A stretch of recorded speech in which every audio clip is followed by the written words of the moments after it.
Good evening, everybody on Mountain Crawlers. I hope y'all are doing well. Today we are back in my shop. We're going to be doing a set of gears and a locker on my buddy Quince's rear XJ Dana 44. I've got it on a table right over there. We're going to do a quick build on it, throw that bad boy in. Let's get started.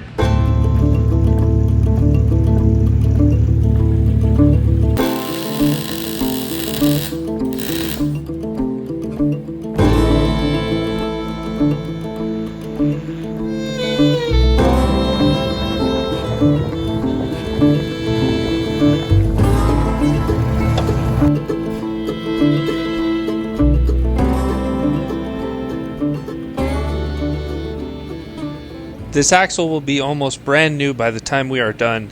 Quince welded on this stout iron rock off-road truss as well.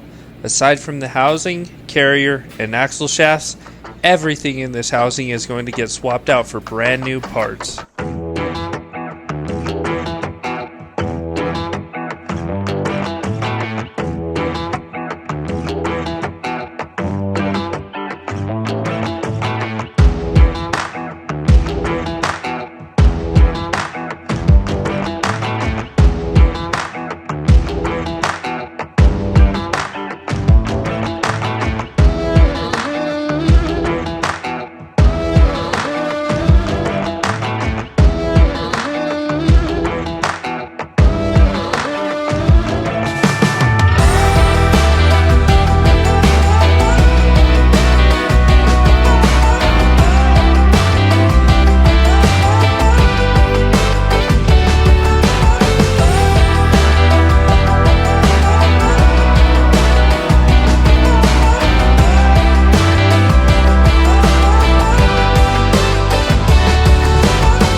I'm not joking when I say this carrier was in there.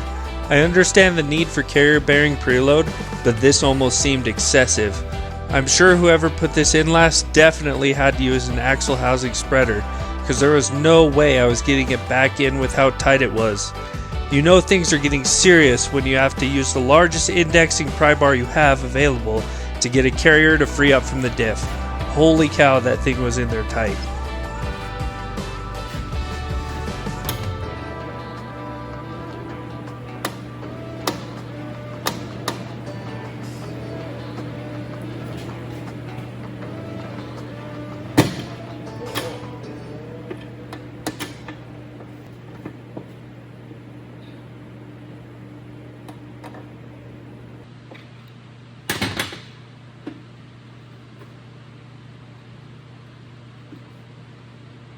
This carrier was doing everything in its power to not come out of the diff. It did not want to come out.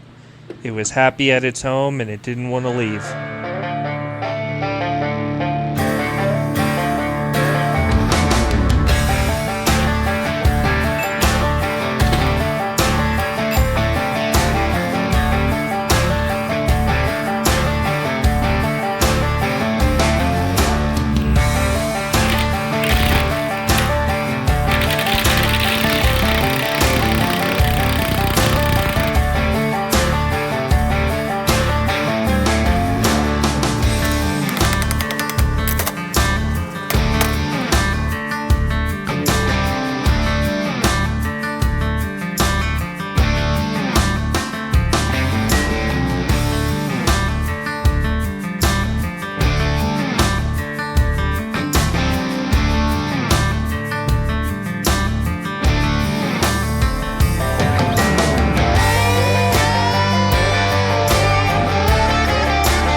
Let me take a second to talk about the benefits of this axle and why we are swapping it into Quince's Jeep.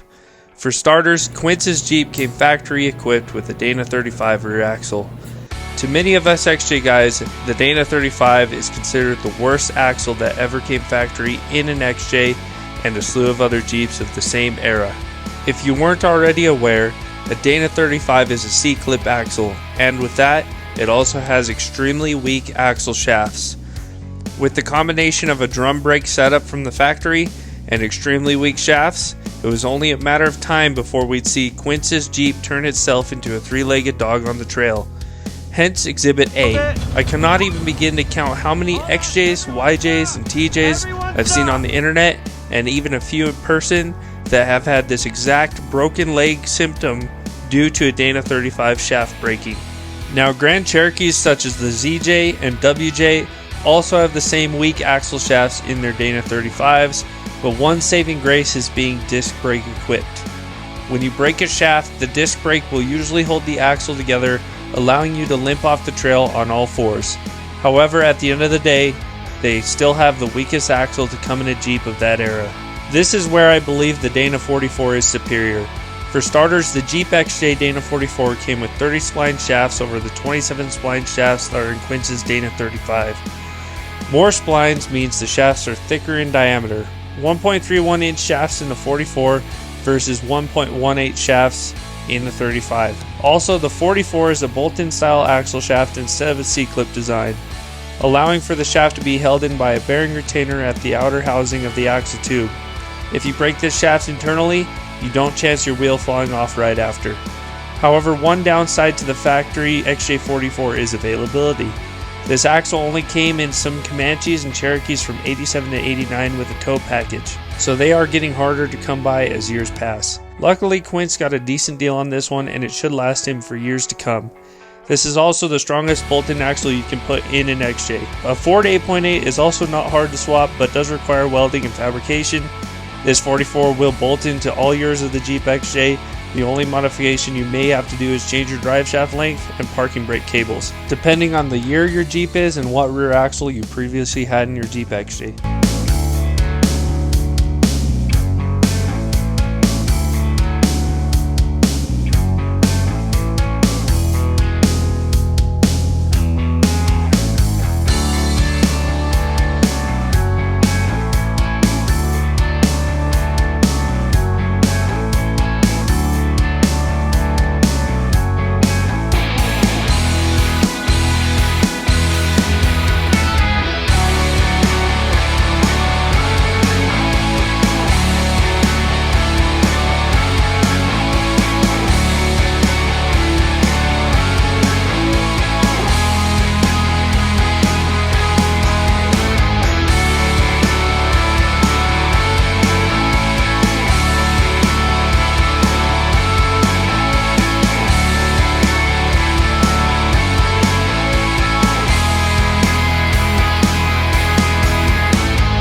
I don't want to give anyone watching a false conclusion that building this axle was extremely fast due to the time lapse.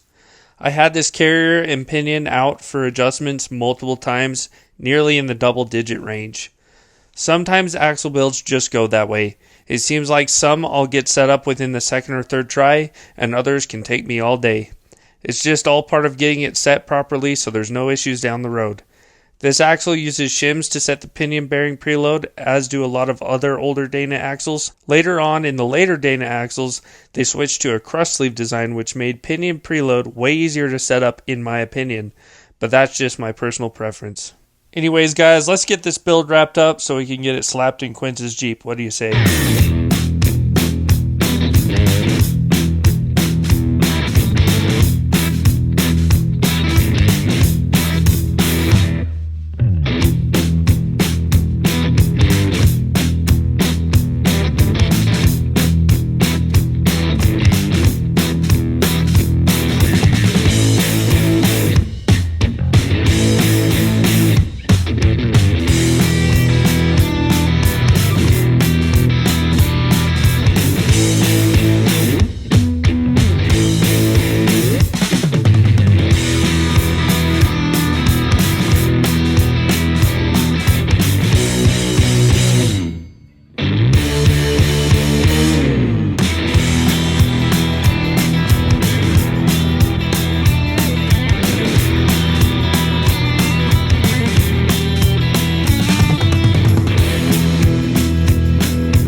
guys, it is a new day. We are about ready to swap this axle in Quince's Jeep.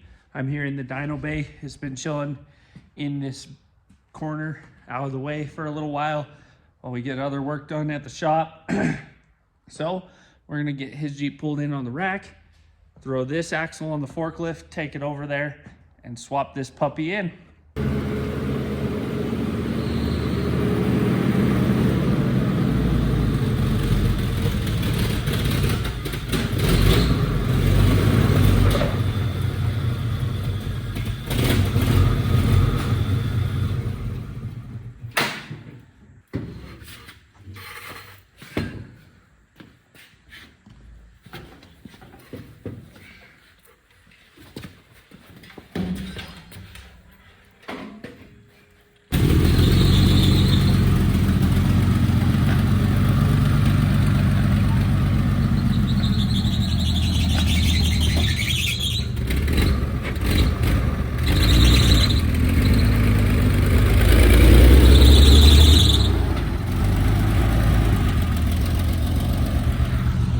She's a hot rod.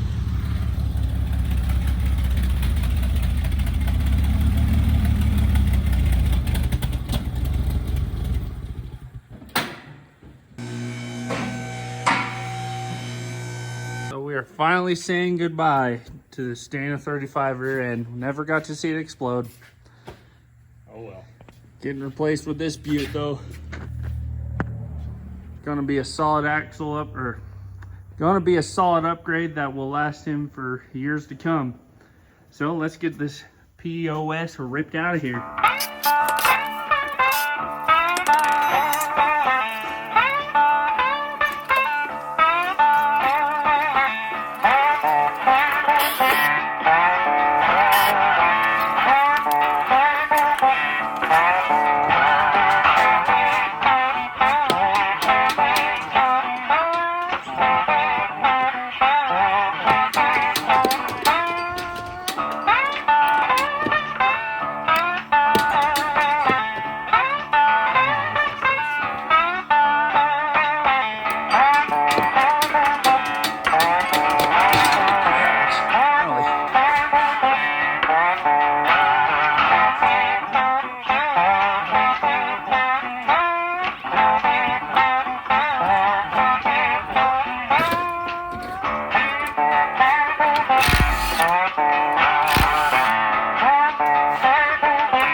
So I will have to go back and look at that footage, but I swear we got that axle out in less than 10 minutes. That any leaf sprung rig is going to be super easy to pull an axle out of. And being that this 44 is out of an older XJ, it should bolt right in. I've done this swap in the past and it was fairly simple. So we'll get this stabbed in and see how it drives.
Yeah, let's get that brake line on first, probably.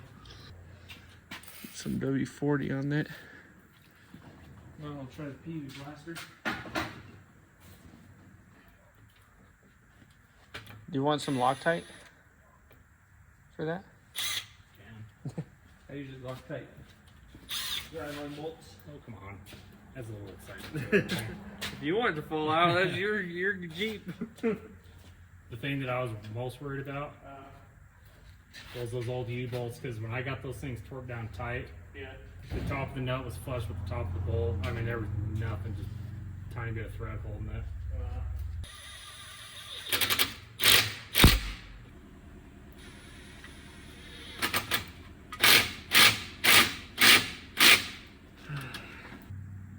Did you get a flare wrench on them before? Or? Yeah. How did you get a flare wrench on that? It was before I put the truss on. Yeah, but still. Over the middle. Spring.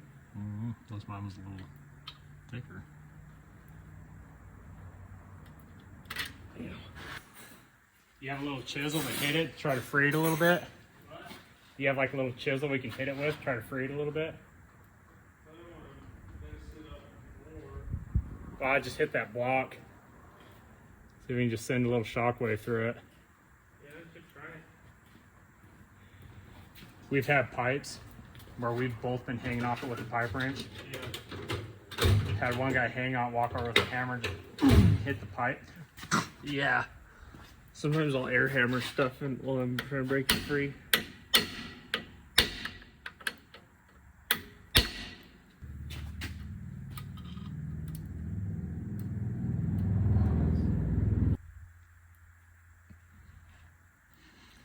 What if we just took that bolt completely off, moved it out here, and I could back it up with something? Okay.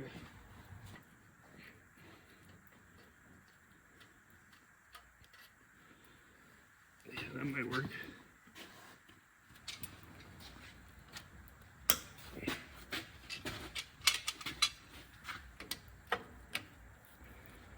Right. Oh, shoot. Yeah, it must have been the other ones I did. Yeah, you definitely didn't do that one.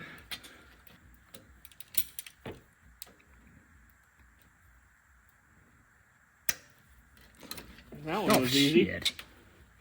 It's just the one side that was a pain in the butt. Some asshole had to put 4 bottles of spray paint on it. I wonder who that was. I don't know. It wasn't me. All I did was put gears in. Or he was an ugly bug. I put filters on for customers, and Yeah. I just get it snug where I think is tight. Mm. Well, half the time they can't get it back off. They'd be like, somebody turned it on too tight. I was like, yeah, some asshole. And they know full well it's me. They start cracking up. Well, I'm glad we got that free. I was not wanting to do new brake lines today. Yeah, but neither was I. at least we can reuse these. All right. Rear brakes are about to become optional with this one. We'll reuse this bolt probably, but we've probably got to put a big washer underneath that head because the old vent bolt is quite a bit bigger. So if we just put a big washer on that and clamp down your junction, I'll tell you what. Oh, yeah, because your vent's right here, or we could still use this as the vent and plug that vent off. Either way, whatever you want to do. Yeah, with the hole in this housing's. Oh, well, we can't use this one in the housing anyway unless we drilled it out. Right. So we'll use that and then use a fender washer and then vent that or plug it into this factory 44 vent. Yeah, works for me.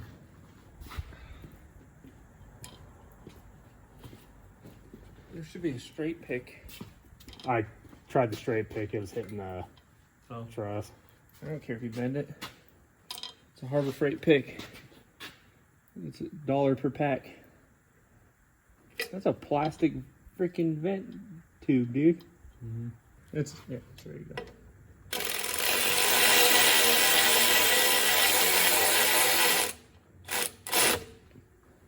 Cool. That took longer than it should have. Right.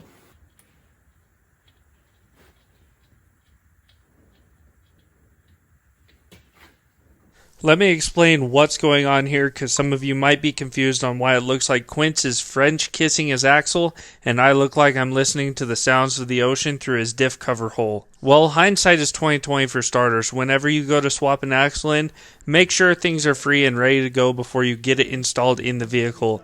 As you saw earlier, Quince and I had a tough time getting his brake junction block installed due to the lines being seized to the old junction block. After fixing that, we found the diff breather tube was jam-packed with dirt, and I was listening through the fill hole to see if we got the breather cleared up so we don't end up prematurely blowing any axle seals. Moral of the story is, make sure all your ducks are in a row before you go throwing a new axle in.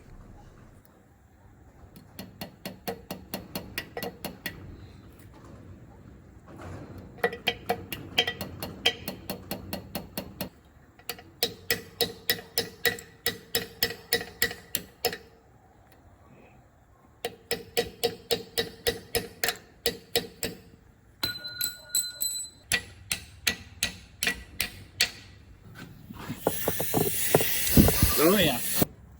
So now all we gotta do is dislodge the drill bit we were trying to clear this out with, and then stab that back in. But yeah, if you guys install an axle, make sure the breather's clear before you put the axle in. It might save you a little bit of time.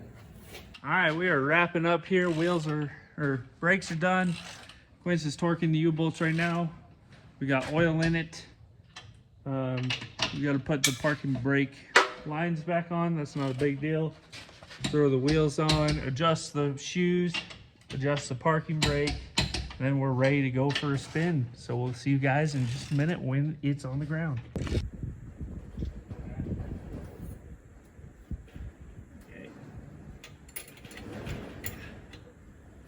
One more time.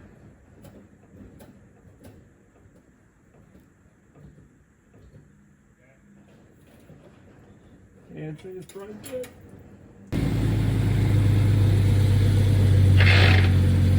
Oh yeah, that sounds good. Oh, that's good. Yeah, super low gear.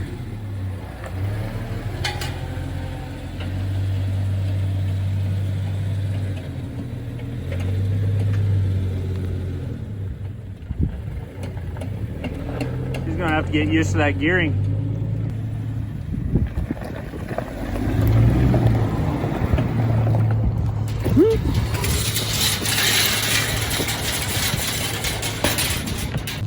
Here's the maiden voyage of the rear axle.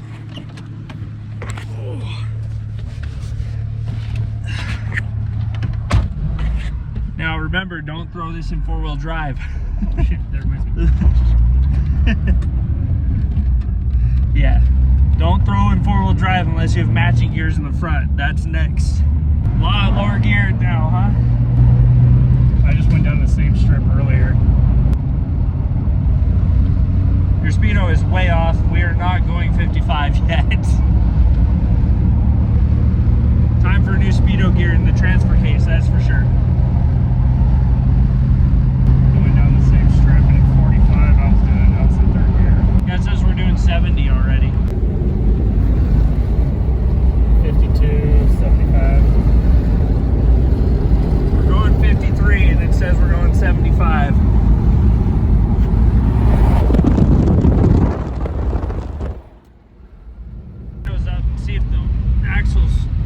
Noisy at all. It shouldn't be. I set the pattern up pretty nice. Let it coast. Oh, it's nice and quiet. Set up well. It fought me a little bit, but some axles will do that. You feel like you're a hot rod now? Oh yeah. I don't feel like a turtle. That 242 cubic inch engine is loving this. It really makes that 75 horsepower feel like 80. Yeah. I think he'll now have a 0 to 60. That's pretty good, but over 60 he's going to be revving pretty hard because it is 513 gears with only 35-inch tires. But man, it's going to make a huge difference when we're rock crawling, that's for sure. 55, that's about 2,000 RPM. So nowhere near as good. Heck yeah. Happy camper right here. Take down on the speedo, boys and girls. We're at Bonneville.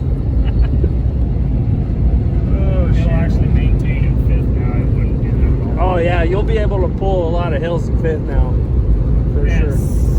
69, 70 miles an hour.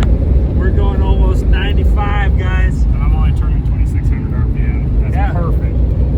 That's not bad RPM at all. No. You can cruise the interstate easily. And I'm actually maintaining. That's good. Before I did the gears, I would go into fifth and just watch the speed start going down, even if I was on level ground. Heck yeah.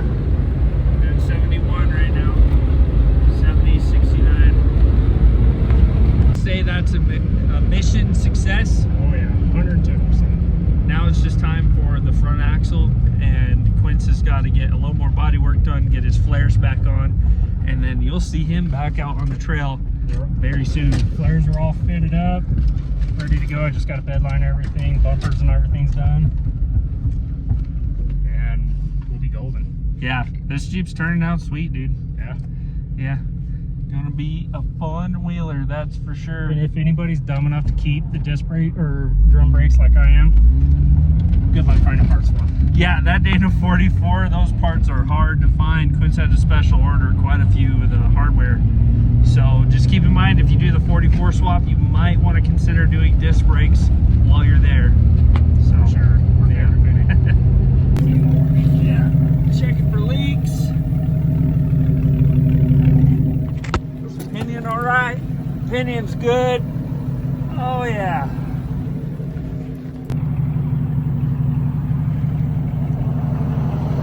This thing cruises down the road pretty nicely, a lot better than those factory 307 gears, that's for sure. According to Matt, it's 11% better. 11% better, yep. It's like 120% better, honestly. Well, It became absolutely horrible to drive with the stock gears. yeah, I used to drive, well, 373 with my 37s and then 307 with my 33s before that, and it was a dog, so I feel your pain, man. It was a turd for sure. So 513s, 35s, this thing's gonna be a monster off-road. It's gonna be a little hairy in that Dana 30 though when we get to that, because gears do strip in the Dana 30 at that low of a gear ratio. But we might swap a 44 in the future at the front. Who We had knows? luck with the 35 in the rear. I wouldn't Yeah. push it, but Just don't get heavy on the throttle. I'll be gentle. Yeah. Ish. You guys, thanks for watching, and we'll catch you very soon on the next one. I got to do Quince's front 30 soon, so you'll probably see that on the channel here soon. And we'll see you guys later. Oh yeah, we're getting revved at by Cummins. Have a good night, guys. Quince is making progress on getting the body work done. And even doing door armor. Got the holes for the flares. Oh, I gotta get Braxton's hammer. Hang on, guys. He's got to work on stuff too. There it is. There, buddy.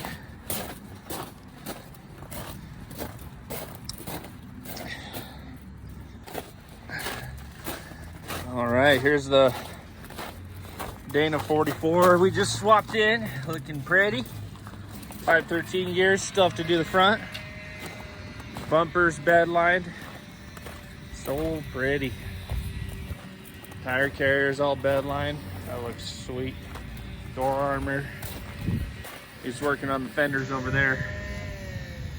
But getting it done. Probably past halfway now.